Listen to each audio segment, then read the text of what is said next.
সুপ্রিয় বন্ধুগণ, আজকে অনেক দিন পরে বাংলাদেশীয় মাছ বাইম মাছ কিনলাম।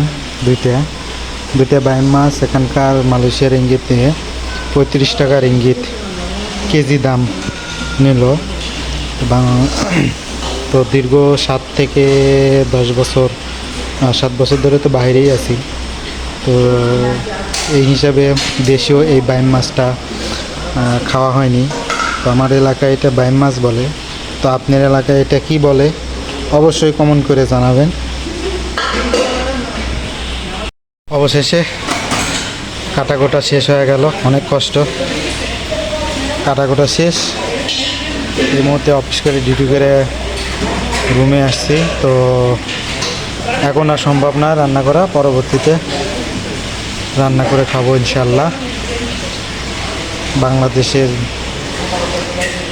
বাইম অত্যধিক সুস্বাদু মাছ। তো দীর্ঘ 7-8 বছর পর পাইলাম। সচরাচর সবসময় পাওয়া যায়, তবে খুব একটা বেশি পাওয়া যায় না। তো পাইলাম, তো সেক্ষেত্রে নিয়ে আসলাম।